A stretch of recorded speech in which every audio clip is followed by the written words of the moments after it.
Welcome to a discussion of the pros and cons for the 2022 ballot measures, brought to you by the League of Women Voters of Diablo Valley and St. Mary's College. Let's talk about Proposition 28. Proposition 28 is an initiative that is worded on the ballot as provides additional funding for arts and music education in public schools. Here's some information about this proposition.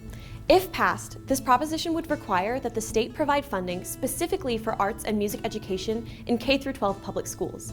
This funding would be in addition to the funding already guaranteed to schools by Prop 98, passed in 1988, and would be at least 1% of the funding received by schools from Prop 98.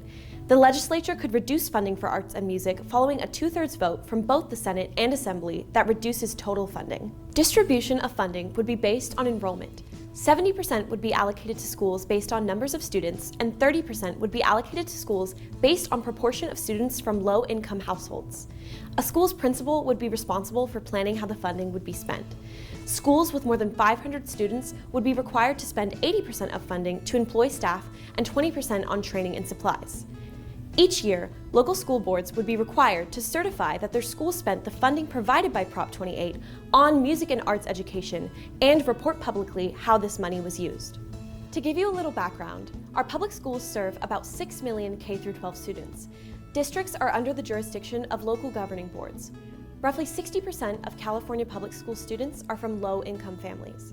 Prop 98, passed in 1988, changed the California Constitution to require a minimum percentage of the state budget on K-14 education.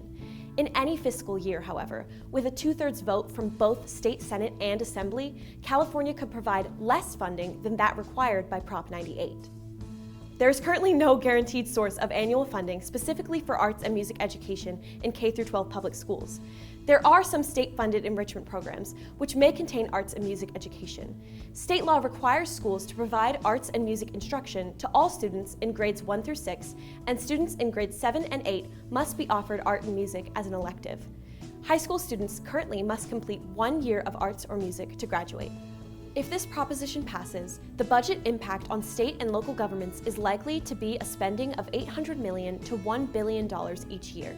This is less than 1/2 of 1% of the state's general fund.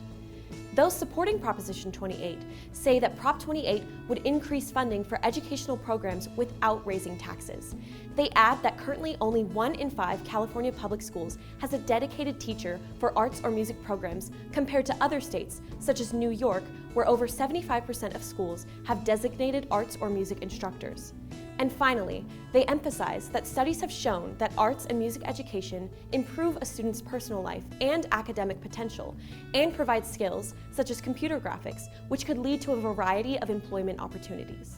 Those opposing Proposition 28 say that this is not the way to create a budget for schools. They say that requiring a set amount for music and art education reduces the ability of the state to fund other programs that are equally important. Also, if enrollment declines, this would reduce flexibility to shift funding from schools to other programs.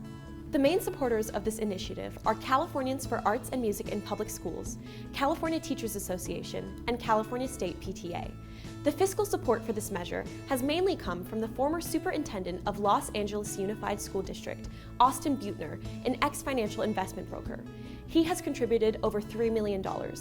Other contributors of over $1 million are 2 individuals and Fender Musical Instruments. There are currently no public opponents of Proposition 28. 2 newspapers have written editorials opposing the measure, the LA Times and the East Bay Times. They say that this is not a good time to add a requirement for use of general funds. We have done our best to give you a researched overview of this proposition, but please be aware that there will continue to be updates and additional information. We encourage you to visit the websites of Ballotpedia, the California Secretary of State, Easy Voter, and Voter's Edge to stay informed. Thank you very much, and please remember to vote.